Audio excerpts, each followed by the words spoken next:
this week we're talking about the practical Bible teaching on how to get along with people.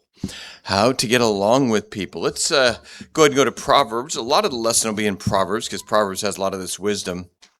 I, by my nature, am not good at this one. This thing is, I've had to learn over a lot of years very diligently and work very hard at it and learn and watch people and learn how to get along with people, how to get people to like you. He that winneth souls is wise. It's good if you can have influence with people and people. If people don't like you, they don't let you influence them. There's a smidgen of 5% of people who are wise enough to learn from people they don't like. But that's the people who bow down their ear to wisdom. It's very rare. Most people, you have to win their heart before you can get influence on their mind and soul. And so people don't like you, then they're not going to listen to you. And I want to have influence. I want to be, and I want to have hearts of people, and I want to have influence on people. But my nature is not to be outgoing, certainly, and my nature is not to be friendly. And not that I don't like people or I'm a grump. It's just I've always been fine not talking to people. So I can go into a room or go into a place and everybody else is talking and doing stuff, and I'm like, oh, good, they're all occupied, and go sit down and not talk to anybody. And I'm very comfortable. I'm not like I don't like them or anything else. I'm just like, I can think, I can watch, I can do something else, but I just walking up to strangers and talking to everybody and being friendly is not my nature. And so the thing I learned over time is people think that is grumpy and they don't like them. And I've tried to explain to people, it's not that I don't like you. It's not that I'm grumpy. I'm just happy alone. I like me more than you. But it's just the way it is. But I found out that I couldn't have influence that way, and people didn't like me, and people thought I was grumpy, or people thought I was upset or whatever, and so I had to learn to go and all these principles. Of course, I grew up. My best friend that we were always doing things together. Everybody loved him, and he wasn't a stranger to everybody. Pastor White, he'd walk in a room and just start talking, and everybody's talking to him, and everybody liked him and stuff like that. And in the end, they'd be like, "Who's your grumpy friend?" And so, but he would get all the influence, and he would do that. And I learned, he taught me, my wife has taught me over the years, and Proverbs and just watching people. And of course, an introvert, when they watch people, they learn a lot. Generally, extroverts are in a room full of people, but they're so busy being an extrovert, they don't notice what's going on. Okay, and so a lot of times introverts kind of know, they kind of see what's going on a little bit more and can learn watching and things like that. And so, anyway, these principles I want to tell you, people all the time tell me, I didn't know you were an introvert. I didn't, you know what? I really like you, Pastor, and you better. But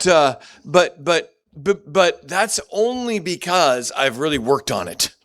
Okay, really worked and learned, because the Bible principles work, and they will help you in these things to get along with people. Sometimes I'll meet somebody.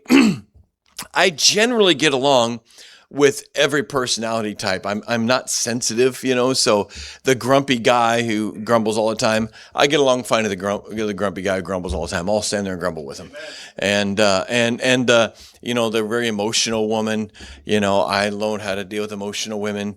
Thank God my wife's not a hyper emotional woman, but I generally have learned how to get along with most personality types. But then I watch them, and they're really a good person. I really like them, but I watch how, because they don't know how to adapt and change and get along with people, a lot of people don't like them. I'm like, they're really a good guy, but they don't know some things out of Proverbs. They don't know some things in the Bible of how to get along with people.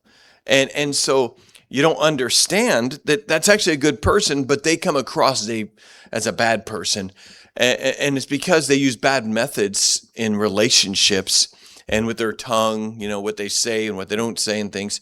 So I'm just going to give you the practical things the Bible gives us here. And I think this is even true within your own family. Is there's methods here that'll make it so people are hard to get along with. Most of the time, not always, there are people you can never get along with. Okay, the people who can't get along with, there's just those people, and understand that you'll do everything you can. You'll use every biblical principle. You can't get along with everybody. Don't blame yourself. There's people like that. You won't be the only person who doesn't get along with them. Trust me. But generally, if you follow these principles, you will be blessed in your life and in your relationships, and be able to restore relationships even that you wouldn't be able to have if you didn't know how to get along with people. Number 1, be friendly. That doesn't sound too complicated, right? But be friendly. Proverbs 18. Where is, that's very funny. I got the wrong verse written down, and bad start. He that hath a friend must show himself friendly. And there it is, verse 23. The poor used entreaties, but the rich answereth roughly. A man that hath friends must show himself friendly, and there is a friend that sticketh closer than a brother. You know, it's very funny. The poor use entreaties. They have to be nice because they don't, especially in ancient culture, they don't have the influence.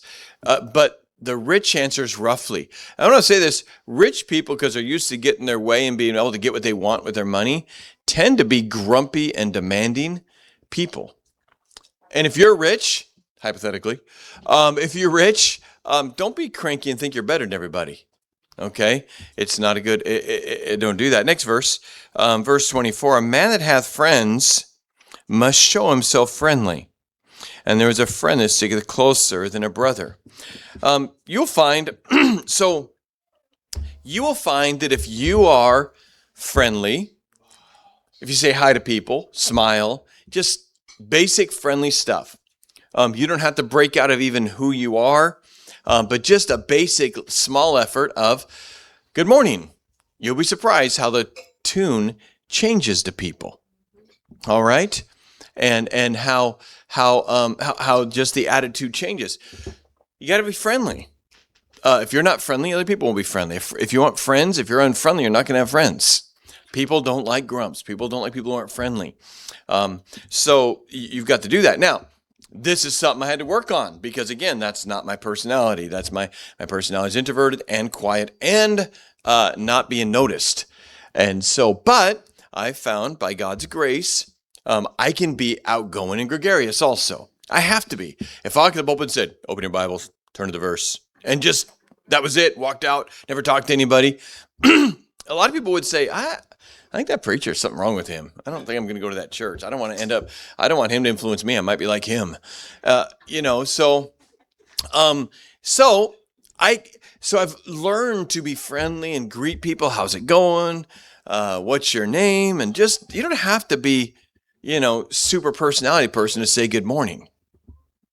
To be friendly. Do you know when you walk? I learned this, and you say, you learned that? I learned this. I walk by somebody without saying anything to them. They think you don't like them. I didn't know that. I'm from the Northwest. We don't talk to each other. We're in bubbles, right? And so I just walk by people all the time. I don't know them. I don't have any business with them. I'm going somewhere and doing something. I walk right by them. Apparently they'll be having me going, oh, what a grump. Well, you didn't say hi to me either. I found that out. I learned that. He that hath friends must show himself friendly. Now, tip dealing with me. I'm always on a mission. If we're just saying hi, let's just say hi, okay? Because I'm doing something. If you have something serious to talk about, I'll take all day with you. But if you want to just talk about pastor, the other day I was walking down the road and I saw a butterfly. Look, I'm about to start the service and or whatever. But, you can be friendly still. Hey, how's it going? Good morning. Hey, great to see you. Be friendly. Be nice. It's awkward. There's strangers there, wherever you are. You go to a family reunion or you don't know that relative. You haven't seen them in 10 years. And somebody's got to break the ice, right?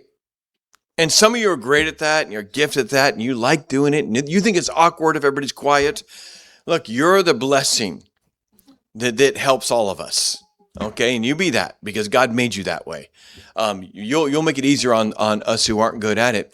But just be friendly. It really makes people like you better. It makes it so you get along better with people. It's a lot easier in life. Number 2, listen to people. Proverbs chapter 18. This one has become more and more important, and I'll tell you why in a moment here. Listen to people. Proverbs chapter 18 and verse 13. He that answer a matter before he heareth it, it is folly and shame unto him. Okay, you need to hear the matter. And I'm gonna give you James 1:19. We'll do James 1:19 a couple times. It says that every man be swift to hear, slow to speak, and slow to wrath. Swift to hear, listening. Your ears are open, like God's ears are open. I want to say, so really important. You are interested in what you're interested in. Okay? Some people are interested in what other people are interested in. But most people are, by nature, this isn't a criticism, it's human nature, it's myself included. Most of us care a lot more about what we care about than what other people care about. That makes sense? If you don't like football and I start talking about football, you go, you know what? I don't like football. Okay? That's what people do. Okay? It's kind of our nature. I'm not interested in that subject, so let me talk. And we generally want to be the ones talking about what we're interested in, so we want to talk. Okay? It's very fun for me to watch when two people who love to talk get together and the awkwardness of them trying to talk over each other because they both want to talk because they're not interested in the other person. They're interested in talking. And because most people, I don't understand this. Okay. Again, this is my world. I walk around not understanding things, but understanding this is the way it works. Most people find great joy in talking about what they're interested in. Yeah. They think it's fun. I don't know. It's like eating pizza. You know, they're talking, people listen. It's like, this is fun. They're listening and I'm talking. I don't know the fun of that. Okay. But it's fun to people. Okay. Most people will like you a lot better if you'll listen to them. And I don't mind that at all. Because here's the gold thing. Actually, everything's interesting if you learn to listen. Yeah. And the fun, I think half the interesting thing about people is how excited they are about something that's not interesting. Right? Sometimes I'll get somebody talking and it's easy if you're a good listener because people love talking. And the world has taught everybody to be so self-centered. It's all about them. And they start talking about whatever. And they're just talking. And I'm listening, I'm going, they really think this is interesting. And so I'll start probing them. What's so interesting about, cats? What's so interesting about, satellites? Really? Now, some satellites are stationary, right? And some move with the world. Oh, yeah. And they're so excited about satellites. And they start talking. They'll walk away. I love that pastor. He's a great guy. Why? Because I have to listen to them talk about satellites. And I learned something about satellites, right? And so the next person I talk to about satellites is super interested in satellites. I'm going to talk about, Starlink, those things are going to start hitting everything. Oh, Starlink. They think I'm the greatest guy in the world because I love satellites. I don't love satellites, but I've listened to somebody. And I'm acting interested in satellites because it's going to make them like me because I listen to them. A lot of people are very lonely. That people used to respect elderly people and listen to them. They have a lot of stories. They want to tell about their life. And nowadays, everybody's so self-centered that the kid will just put on his earbuds and not talk to the old person and listen to their stories. They have nobody to talk to, right? People like to tell about their children. And it's interesting. And people like to talk about their friends or their growing up or their favorite sport or what do they do. And you say, but you know what? I don't want to hear about their stuff. You got to get out of yourself. That's the problem. They're into their self. You got to get to yourself because you got to listen to people. A lot of times, because you listen to them, you get their heart. You can influence them. Also, they feel better because they had nobody to tell. Most people don't listen because most people want to tell about themselves. right? That's just the way life works. Most people talk way too much. You need to not talk so much. Proverbs chapter 17, verse 28. Even a fool, when he holdeth his peace, is counted wise. And he that shutteth his lips is esteemed a man of understanding. It's good to be quiet and listen. Okay? People think you're smart when you listen. And they think, ooh, that person's, they're mysterious. They must know a lot. Because it's better to keep your mouth closed and have people think you're a fool than to open your mouth and remove all doubt. And so you kind of hold your tongue a little bit. Okay? And don't talk all the time. You don't have to talk all the time. Well, you know what? They're talking and they're talking. I haven't got to say anything. It's okay. It's not all about you. Look at every man on the things of himself. We'll read it later. But every man also on the things of others. Listen to people. Swift to hear. And hear the whole matter. Listen to people. And look, you will find it. So the reason most people don't want to be able to talk is because they're so filled with self that they want to be the one to be talking. Once you remove that big self thing, you will find that people's interests and what they want to talk about is actually interesting. And a back and forth is a great thing. And eventually you can steer the conversation to what you want to talk about or something that's interesting to you. But you can learn to do that. It's good because it builds relationships. It restores relationships. It makes people like you. You get their heart when you care about them. People want to be listened to and heard and be cared about.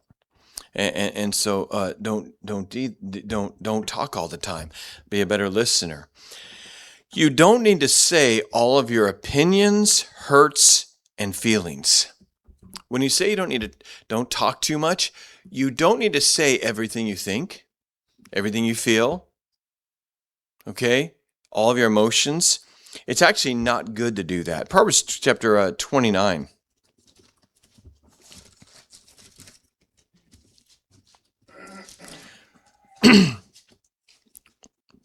And verse 11, a fool uttereth all his mind, but a wise man keepeth it till afterward. A fool utters his mind. Well, I just need to tell them how I felt. Why? Because that's what I felt. Okay, but why did you need to tell them what you felt? Well, because they need to know. Why? Well, I need to give a piece of my mind. Well, you do that too many times, you have half a mind, right? You don't have any extra pieces to give away. Okay? Quit. You don't have to. I feel things all the time I don't tell anybody. How many of you think thoughts you should never say? Right? How many of something you just felt like you had to say this and then I said, I shouldn't have said that. Right? Yeah, it happens all the time. A wise man keeps till afterward. They say, should I say this? It says, swift to hear, slow to speak. I don't like this person. Okay, you don't have to tell them that. People change. If you think I like every single person who's ever come to the church, I can love them, but not everybody's my personality type, right? Sometimes people are caustic and irritating. Sometimes because they've been really hurt.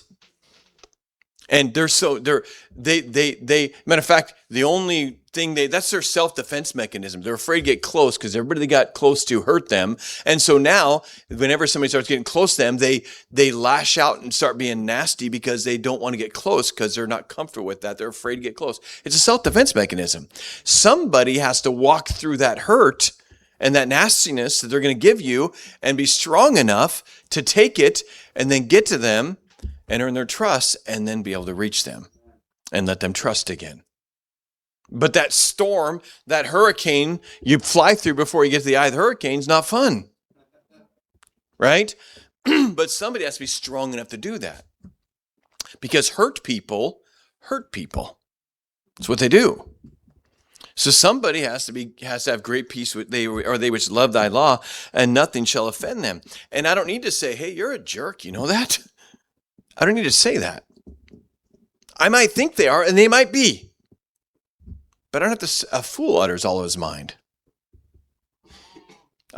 Boring. I don't need to say that if somebody's talking about something boring.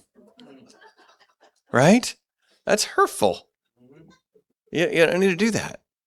Uh, you know, um, now I genuinely, one of the things that helps me a lot is I genuinely am super interested in culture.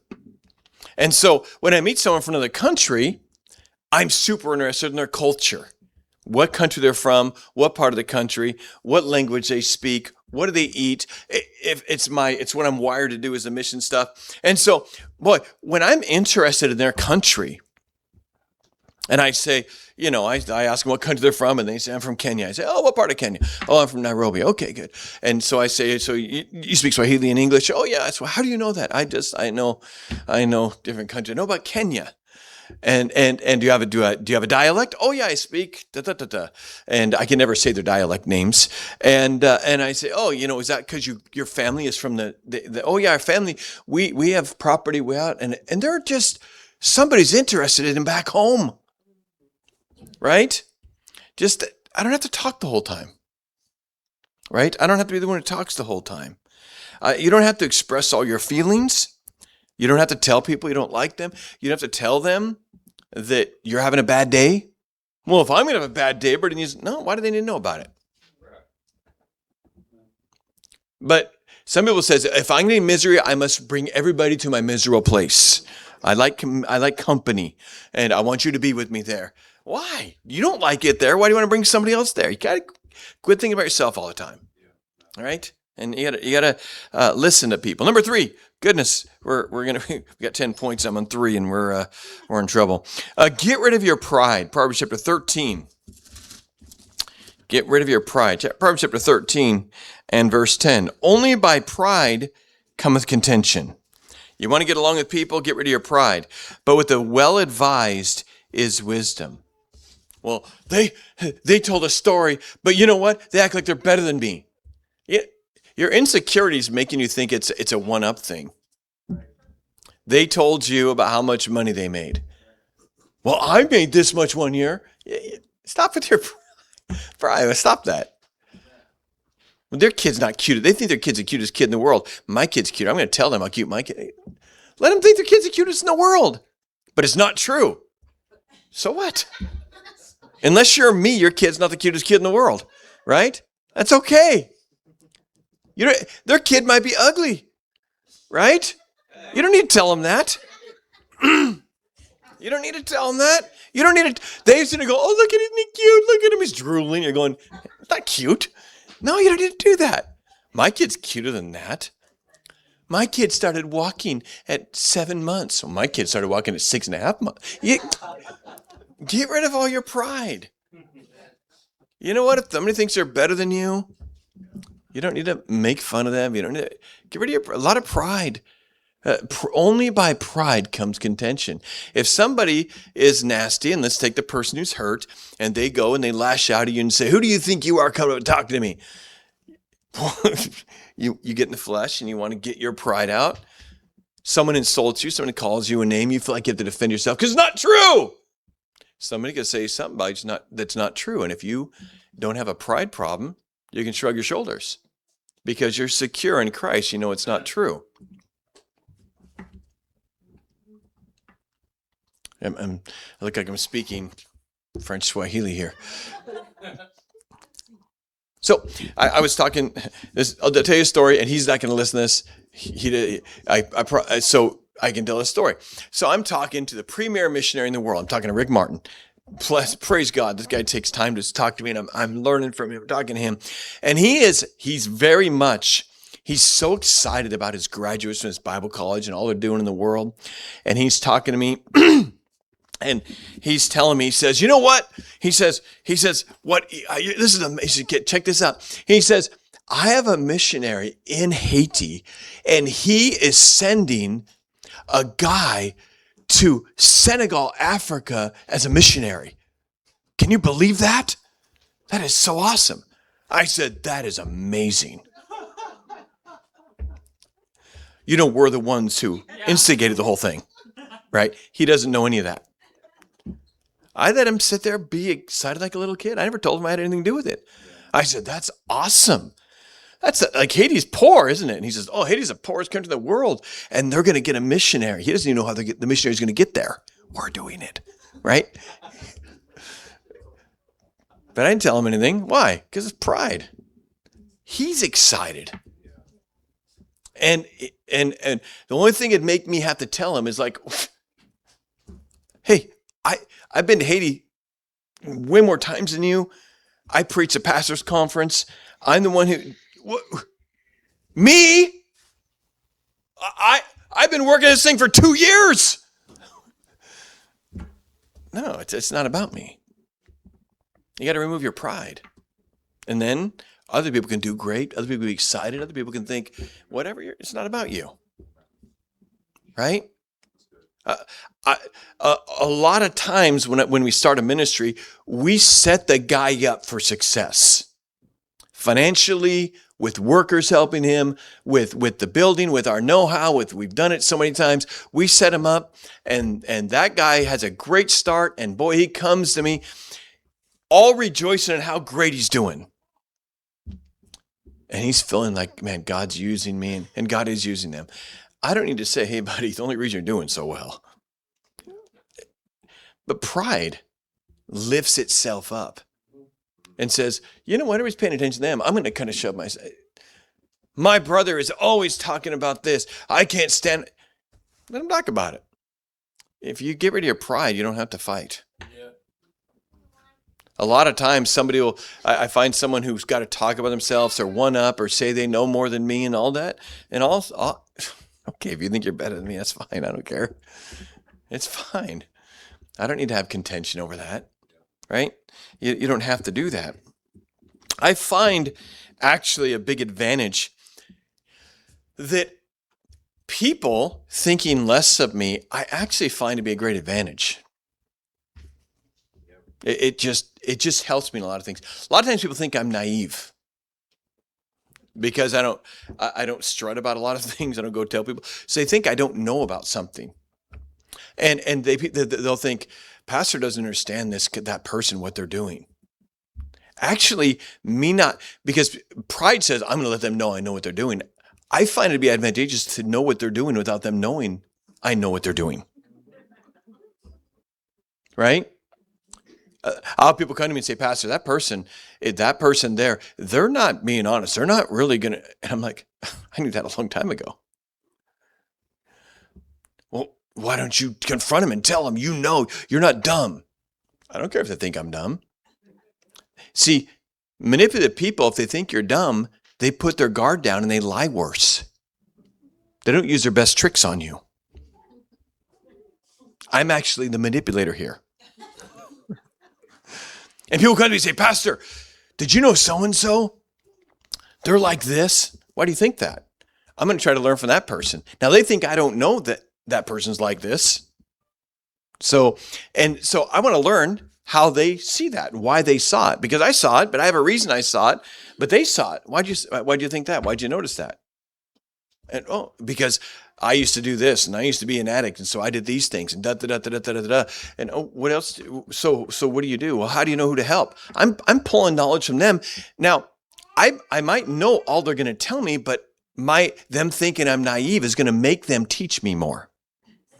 Because equals, you tend to not tell them very much. You skip over a whole bunch of points. It's a guy on YouTube who says, all right, if you want to change this on your car, first pull the engine, and then number 2, and you're going, pull the engine? How do you pull the engine? Well, they're so used to pulling engines, it's nothing for them, right? And so people who think you know what they know don't tell you a lot. So when people think I'm naive, and if I don't have pride, people tell me and teach me things all the time, and I'm pulling knowledge out of them because I'm bowing down my ear to wisdom, even though I might already know what they know partially. Why? Because I don't want my pride to get in my way, right? And so that pride causes a lot of contention. I just told you way too many tricks that I do, and now you're not going to go and teach me things. But Pastor is smarter than you think he is, but I just find that pride. See, you think people are actually most people think are really smart are proud people who've told everything they know. the wise man hides it till afterward. The really smart people don't tell you everything they know. So you don't think they're as smart because they haven't told you everything they know. It's the quiet ones you have to watch out for, right? That's you don't know that. It is. It's not the guy who says how tough he is and struts around that you have to worry about. It's the guy who doesn't have to tell you how tough he is. That's the tough guy. And that's true with knowledge, right? That's why I don't tell you how tough I am. And so number 4, learn to praise. Proverbs 27. I am so far behind. Proverbs 27. I'm just telling you how to get along with people. Get rid of your pride. Don't have to be the one to show everybody everything. Listen to other people. Serve people. Proverbs 27 and verse 21.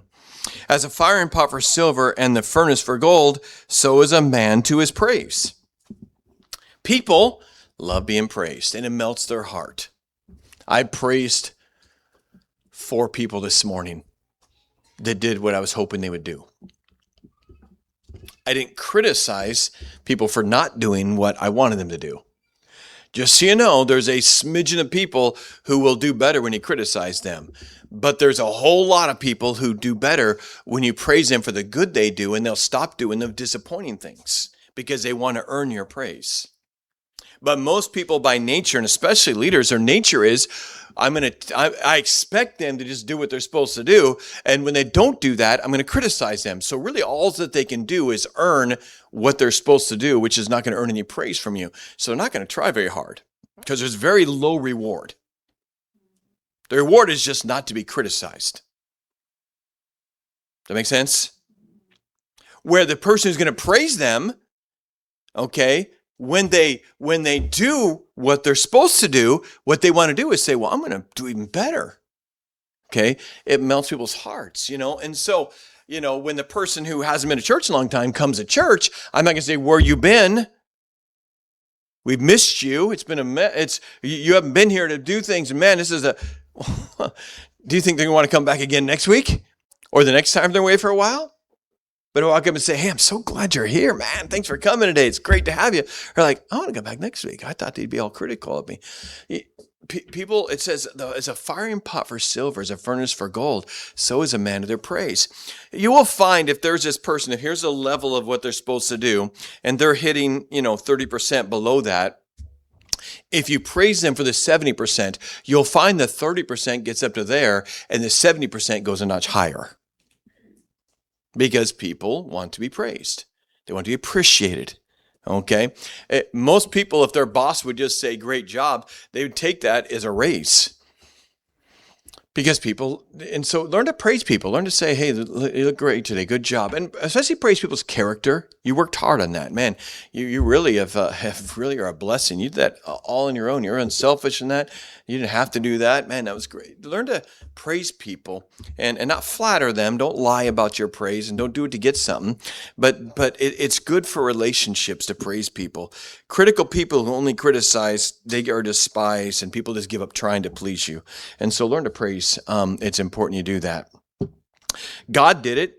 Numbers chapter 12, verse 3, he praises Moses. Job chapter 1, verse 8, he praises Job. Jesus praised the poor widow who gave out of her poverty, and the centurion with his great faith. Paul praised Aquila and Priscilla for their addicted themselves to ministry in 1 Corinthians 16:15.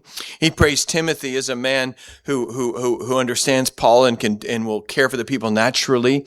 Epaphroditus for giving himself to the ministry and doing those things. Romans 15 is full of praising. Praising is a good biblical thing for you to get along with people. Thank them. Notice their good they do. Don't be over the top. A flatterer is a bad thing. You're the best. Oh, you're incredible. That's not it. It's specific. It's to their virtues, and it's not to get anything. And so be careful to praise. It's important you do that. Be careful about your tone. Proverbs 15. I think we're going to do this for 2 weeks, this lesson, which I didn't think so at all. But you've been such amazing listeners. And Proverbs chapter 15. And verse 1, a soft answer turneth away wrath, but grievous words stir up anger. Proverbs 15:1. You know, they're really working the police with de-escalation, which I think is a good thing. You know what the main thing in de-escalation training is? Tone. Give me your driver's license. Get out of the car. That the tone makes all the difference, right? It's not just what you say that matters. I can say the same word and make all the difference in the world. Hello. Hello. Same word, right? Different tone. How about this? What are you talking about? What are you talking about? Same words. Right? Your tone makes all the difference in the world. Your tone makes all the difference. The same words in a soft answer turns away wrath. Grievous words stir up anger. Your tone matters a lot. You have to work on this a lot. I've had to work on this a ton. Let's look at chapter 31. Again, I'm not good at this. Chapter 31 and verse 26, the virtuous woman, she openeth her mouth in wisdom, and her tongue is a law of kindness. Your tone matters a whole bunch. Again, with how I've had learned this, is my nature, and you probably all know this because it's my nature. I can't change my nature, but I can work on it, on how it comes out. Is my nature is very blunt and to the point, and very direct and very focused, and so I didn't, to me, as just a person who just wants to get things done and I don't understand all the offense and emotions and everybody and how you come across. To me, for me to walk up and say, give me that. You have it. I need it. To me to say, give me that is just the shortest way to a point to get that from you. But give me that is rude, I guess. Right? Even though it's my tool you're holding and you're holding it for me, and I should just be able to say, give me that. I need to say, can you please hand me the socket? Right? Now, it's not that much effort. I'm not the proud person who says, you know what? Why do I have to do that? That's their problem if they get offended. It's not that hard. Can you please hand me the socket? And then when they give me the wrong socket, I throw it at them. But you can go and use the right tone in things. It makes a big difference, right? I could preach a sermon and you think I love you. I'm speaking the truth in love. And even though it's stepping on your toes and it's preaching on your sin, your thought that he is saying it kindly and loves me will make you receive it 10 times more than if I get up there and say, let me tell you, stinking heathen, and get in your face. Now, there's a few who will respond to that. Okay? And I have people say, Pastor, you got to rip their faces off. And okay, that's fine, but I don't have to be offensive. I don't have to stir up anger. A brother offended is harder to be won than a strong city. Once I've offended them, there's very few people that are wise enough and hungry enough for truth that'll not like somebody and be offended at them and think they're rude and still say, but what are they saying? Is it true?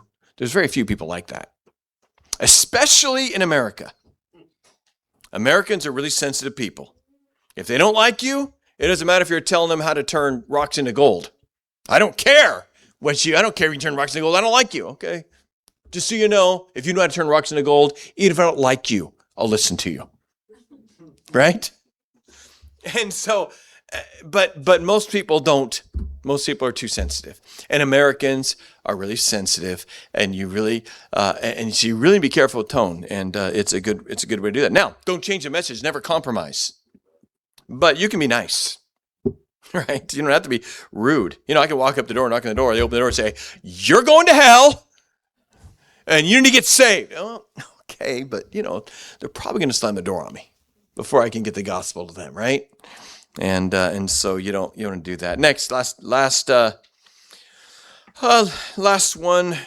Yeah, we got time. Remove gossips from your life. Let's go to Proverbs 26. Remove gossips from your life. Proverbs 26. We're just talking about how to get along with people and the biblical, the practical ways. Proverbs 26 and verse 20. Where no wood is, there the fire goeth out. So where there is no talebearer, the strife ceaseth. Look, people who are wicked, it says that who talk with their tongue all the time, who are gossips, it says they separate chiefest friends. Closest friends can be separated by that. I used to have a friend. I don't know why he's a friend. He wasn't a close friend. He's just a guy I knew in high school. And he was just a weird guy. He loved to watch fights. And so, and back then people used to physically fight, not, online, Twitter battles. And this guy would go to one guy and say, so-and-so, man, he is bad. He's probably the toughest guy in school. The guy's I can take him. He goes, the guy, hey, he says he can take you. He'd go back and forth until he had a time and a setup for them to fight. And then, on lunch, they'd meet behind the gym and fight for no reason except for this guy would just go back and forth. And he thinks he's tougher than you. He thinks he's tougher than you. There's people who just cause strife. They go back and forth. They're talebearers. And it says when there's no wood, you can't have a fire. So when there's no talebearer, that's the word for gossip in the Bible. When there's no talebearer, strife ceases. There's nobody spreading it. You got to avoid the people who are gossips and cause problems and tell everybody everybody's business. Proverbs, let's go Proverbs chapter 16.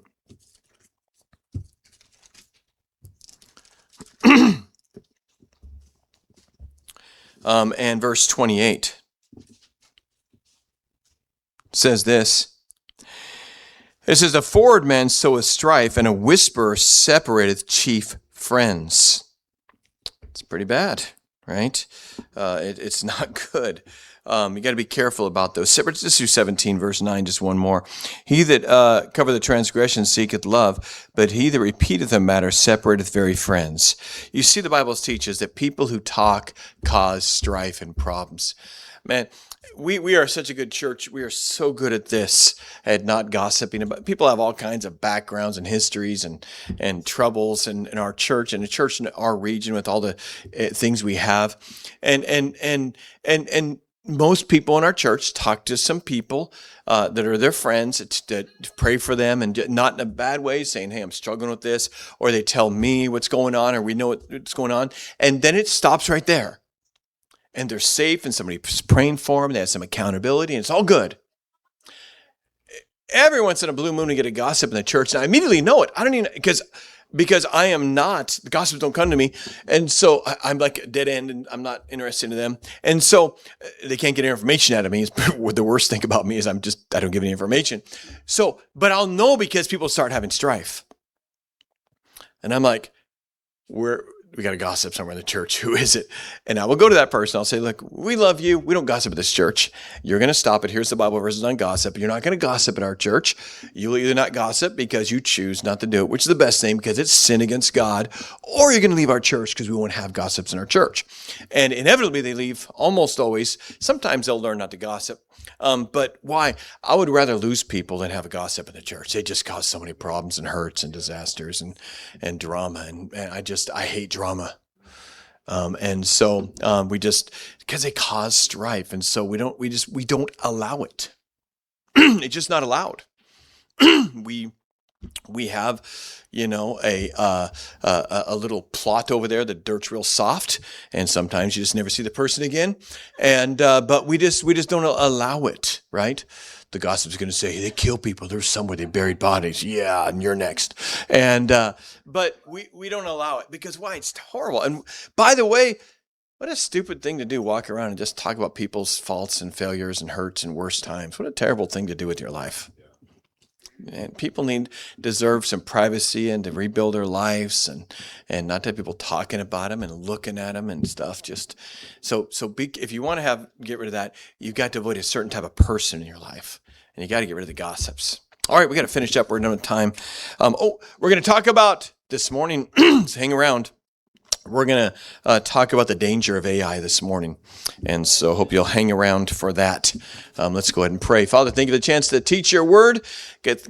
Lord, you had us spend a little more time on some points here, Lord. So I pray that it'd help us to get along with people, be kind, to watch our tone, to not be a gossip or around gossips, and just use these things so we can have friends and be influence people and be a blessing to people. We pray you'd use these things in our lives. We pray and thank you for the practical truths, and bless the service to follow in Jesus' name.